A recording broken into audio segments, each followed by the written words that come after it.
講下商業地產各方。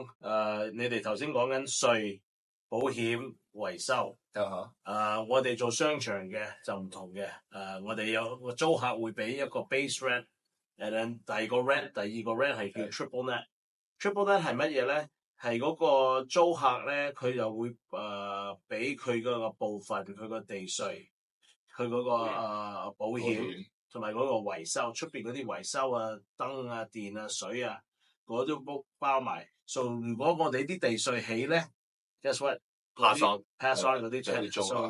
我哋嘅商業做法就唔同啦。唔同你賣屋嘅，但商業梗係貴啲啦。佢哋嗰個計法咧係嗰個return on 嗰個 income。多數係 income approach。cap rate。then 你咁樣計法咧，就我點可以有100萬出嚟啊，300萬出嚟啊？多數我哋會 group 啲investors 集資嗰啲investors 一齊。then 多數咧，你有個 general partner，個 general partner 係本地嘅。then 你哋會註冊一個公司，註冊公司喺德州就好簡單啫，唔好似香港咁複雜嘅。又唔係太貴。你一註冊個公司咧，你去貸款咧，嗰個銀行咧就會睇嗰個 property 同埋睇嗰個 general partner 嗰個實力，去借錢。你可能唔使擺 50% down， 可能要擺25 to 35% down。所以呢個係一個做法啦，我哋商業嘅各方。of course。明年我哋會開翻直飛香港嘅國泰會入嚟，以前 AA 有直飛嘅。我哋台北台灣都會喺 EVA Airline 都會直飛入嚟。so 我哋上海、北京都有開翻。嗰陣時 Covid 佢停咗，而家又開始開翻。so 呢個係一個點講咧 Gabriel？一個係就係我哋所謂嘅一條龍非常之方便嘅呢一個嘅服務啦，係咪？因為我自己都會諗住7月份翻香港㗎，我都好耐冇翻香港。直飛我都去啦。所以如果有朋友仔睇完呢條片之後，想大家聚下嘅時候，亦都可以係啦，可以同我哋係啦睇下啦。Andy 係成日翻嘅，我上年翻咗2次，我都有翻。Daniel 你頭先講集資呢樣嘢啊，咁我知你頭先有講你係家族開始做嘅。係。你爸爸好似係60、70年代已經喺香港集資㗎啦。佢都唔係佢5、6年過咗嚟美國。佢6幾年開始集資啲朋友一齊買啲屋啊，就去買啲公寓啊，and then 都有起啲商場嘅。OK。of course 我哋喺德州咧，美國經濟唔係咁好啦，8幾年。佢翻咗香港，佢嗰陣時喺培正啊嘛，所以佢成班朋友都係做得唔錯嘅。你啱啱係64嗰單嘢。嗰個一個 opportunity。好多朋友話我想搬啲錢出去，就啱啱有個時間做。1990到96年6年啦，within 6年都差唔多買咗差唔多100個商場之間同啲100個商場啊。係啊，100個商場幾多錢啊？不如話俾人聽。嗰時唔係咁貴嘅，有啲係50萬、100萬、300萬咁樣啦。嗰陣時係唔同嘅環境，係一個機會 opportunity。而家都係一個 opportunity，because 因為你係要投資嘅，同埋德州係有發展嘅，Colorado 都有發展嘅。我都係你個州，係有4季，有好多工廠，好多 warehouse，logistics。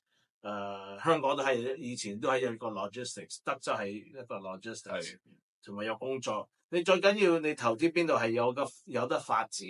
唔係揾快，我哋冇揾快錢。我哋做投資咧係長期嘅，唔係揾快錢嘅。我哋做經紀就 of course 我哋 as a business 係幫客要揾盤揾嘢。冇錯。我哋又要管埋，so 唔係話賣咗俾你就算啦。我哋都要 take care 我哋啲客啊，我哋啲朋友。哦，頭先講開係啦，管理咁商業管理，頭先講咗 residential 管理、商業管理，佢 Daniel 自己都有另外一個物業管理公司，我哋有自己，甚至乎係維修所有嘢都係真係一套用服務，係啊，亦就有經驗。你投資機會嘅度度都有嘅，每個地方都有嘅，但係好靠好簡單啫。你成日喺個賭場度玩嘅，你識賭錢。我哋成日喺地產度左睇右睇嘅，咁唔多唔少都有啲connection，有啲有啲暗盤啊，嗰啲叫做冇錯，暗盤，即係人哋冇攞出嚟市場賣嘅，咁 Daniel 應該都會有呢啲噶啦。就有人想散貨啊，但係又唔想擺上嚟市場啊，咁就打電話俾啲經紀話，我有想賣呢個喎，可唔可以幫我睇下有冇人要啊？咁就係呢啲機會就係呢啲咯。如果你上市場睇嗰啲咧，其實上到市場揾嘅其實有少少難嘅。係啊，除非你自己用啦，我覺得商業。如果你話買翻嚟睇 number 嘅話，上得市場嗰啲個盤都冇咁靚嘅嚇。啲商業嘅話好唔同嘅，因為好似我哋所謂嘅，即係如果你做我哋所謂 residential 啦，係咪？大家都知啦，通常你譬如去 Zillow 啊、Realtor.com 啊，你一上到去啊，全部都即係見到晒。但係商業嘅話，其實好多時就係真係靠，即係佢哋都有自己個網站嘅，可能大家冇乜聽過。咁佢其實有啲所謂嘅 Net 啊、CoStar 啊，即係嗰啲 price 啊嗰啲咁嘅，咁啊專門做商業嘅。但係佢哋咧商業嘅話，好多時咧佢哋真係唔係全部鋪晒上嚟喺嗰個網站上面嘅。好多時佢哋真係自己有啲經紀，佢哋自己就會喺裏邊認識，就話你有個客你想買呢樣嘢啊，咁我又可以彈俾你喎。呢個就即係佢哋就會喺under，即係咯喺都係關係啦，都係關係嘅做法啦。因為你賣家你唔想打開個肚皮俾人睇，我賣呢嚿嘢賣緊幾多錢？你放暗盤嘅，你同經紀講，我想放呢個價錢，咁啲經紀就會揾啲熟人去問啦嚇。喂，我有呢個客想買呢個啊，譬如你想買，咁我就打電話翻香港啦。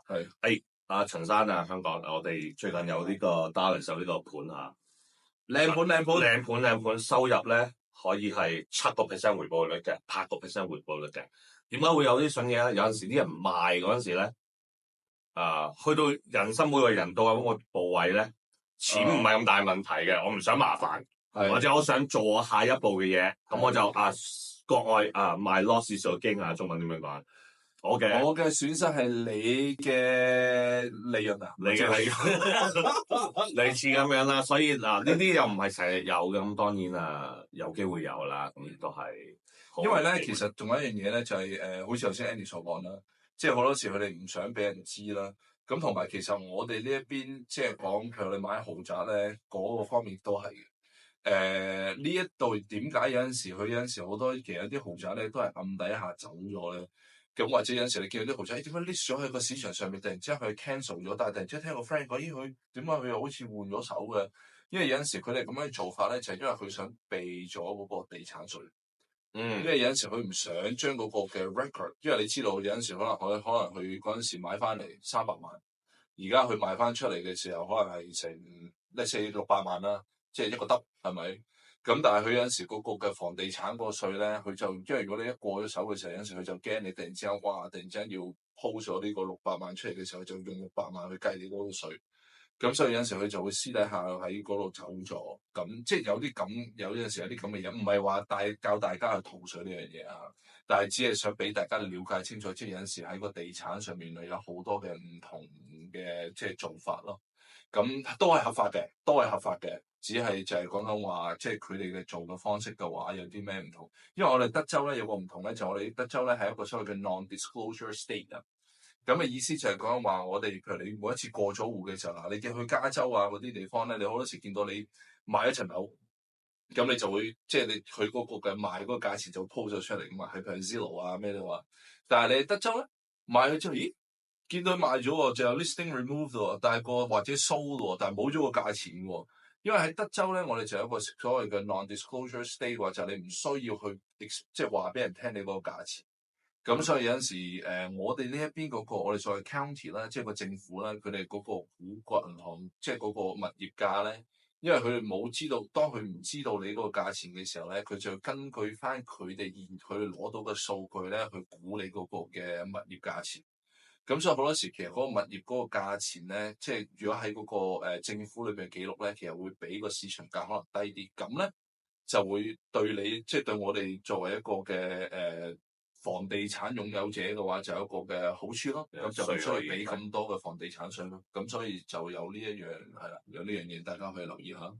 Daniel，如果我嚟租你嘅地方，係咁你會睇我哋頭先有講睇 credit 啦，當然啦，但係你會睇佢哋嘅生意經驗啊 experience， 做咗多年生意喺邊度做，類似咁樣，你哋睇啲乜嘢㗎？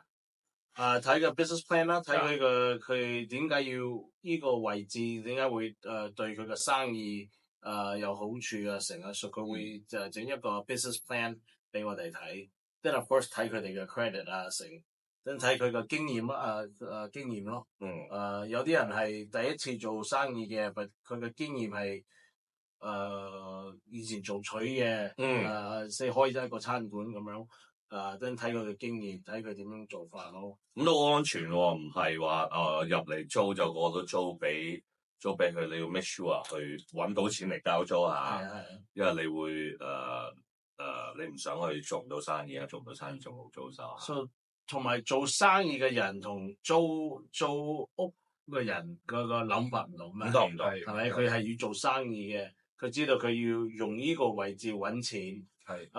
如果真係做唔掂，最緊要你買個物業咧，投資嘅location。location，地點啊，全世界都係。如果真係做唔到掂，at least 你知道佢係有啲困難，你可以提早出租，睇下揾到人 take over 佢嘅 space，or 嗰個人可以賣咗佢嘅生意，咁樣做法咯。但係做房東，你都會盡量幫佢哋去解決呢個問題㗎嘛，因為唇亡齒寒啊，即係大家幫大家，係佢唔好嘅走，咁你個鋪位急咗出嚟又唔好，咁倒不如你如果係想唔做嘅話，我試下幫你揾其他人嚟接你啊，類似咁樣嚇。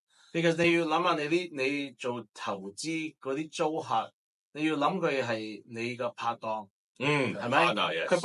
佢幫你呢個拍檔幫你俾貸款、俾地稅、俾保險，係咪？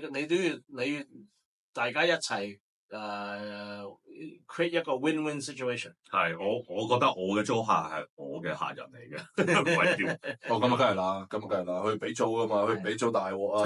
係。咁啊，租約方面咧我哋住宅租約通常1年啦係。商業嗰方面咧，如果租嘅地方通常係幾多年租約啊？你哋攞按金係點樣攞啊？類似咁樣，你哋租約係幾耐嘅？租約咧多數係5年嘅，最少係3年啦。有啲係10年，睇佢可能佢裝修整幾百萬入邊，佢要借錢啊嘛。佢借錢，等銀行可能需要佢有個10年嘅租約先借俾佢。係啊，真係我哋有 option to renew，等佢可以續期租你哋係寫喺嗰個 contract。真係訂金咧睇佢個 credit 咯。都係有時1個月，有時3個月，睇佢個 credit 唔得，我就會攞3個月嘅訂金。OK， 所以好多時呢啲租約嘅話，佢哋即係有得傾咯，個長個時間，即係 depends on 個生意。因為好似頭先啲人所講，如果佢要投資成100萬去租個鋪位，佢投資成100萬個裝修啊，所有嘢落去嘅時候，你諗下佢幾多？如果你同佢講淨係俾佢租3年。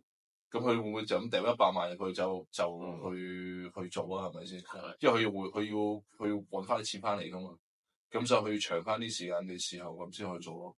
咁同埋我覺得呢啲即係如果你呢啲嘅大客咧，即係如果你佢真係可以投資100萬，其實對嗰個嘅物業嗰個升值都好升值，所以呢啲通常都係好嘅，係好嘅。同埋我哋多數人哋投資咁多嘅錢入邊咧，佢嘅生意咧我哋有時會有個 tenant improvement allowance，係 TI，即係屋主房東俾啲津貼俾個租客去裝修，譬如裝個廁所啊，類似咁樣啦。冷氣機啊，冷氣機係斷尺計㗎，每尺幾多錢？每尺多數係每尺點樣計啦？跟房東多數會自己有個calculated pricing， 佢已經知道佢預租呢間鋪咧，如果佢有個 budget 即係有預算出嚟，預算係。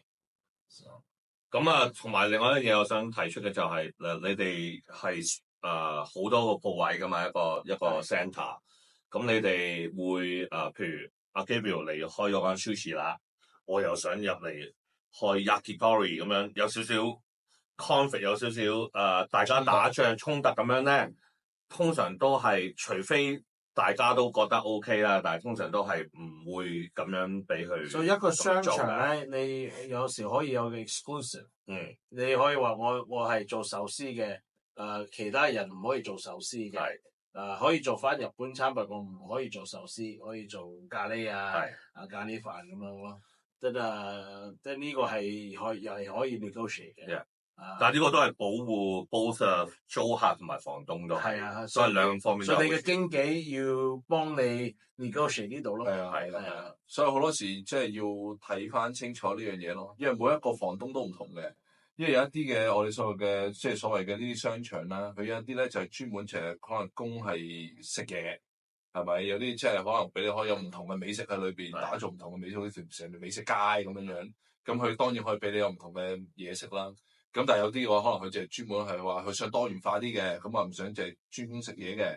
咁所以呢樣嘢嘅話，你就要係啊，即係要個經紀即係幫你去。我哋成日講經紀，因為經紀好簡單啫，經紀成日講嗰啲嘢，咁佢就會知道點樣同房東溝通。係啊，有陣時唔係去鬧交，唔係去攞人哋啲錢，只不過係做生意。做生意嘅有做生意嘅 language 嘅 terms 嘅 style 去傾所以經紀好重要啊，好嘅經紀嚇。因為我哋做呢一行嘅話，做呢一行嘅話，即係好似阿 Daniel 我哋爹哋，即係做咁多年係咪？咁喺度你要 build up 你自己，即係我哋所謂嘅要建立你自己明星啊。咁然後即係好多時，我哋嘅生意好多時都係靠翻啲我哋所謂 referral，即係朋友介紹啊。因為你做得好，咁人哋係認識你，知道你係一個信心嘅保證，係咪？咁人哋先會出嚟幫襯你㗎嘛。咁如果你做壞咗自己個名，即係有陣時候有一啲就可能我淨係想揾頭1-2年賺晒啲錢佢，咁然之後就唔做啦。咁係咪？但係你見到我哋即係喺度做咁多年嘅話，咁我哋梗係想即係長做長有㗎啦。我哋喺美國做經紀唔同。好似香港做經紀，其實我哋未 work for 個公司，我哋嘅公司係我哋自己獨立嘅，冇錯。真係我哋係會有一個 brokerage 掛嗰個名for 嗰個牌，自己嘅生意係我哋自己嘅，so 係好唔同嘅做法咯。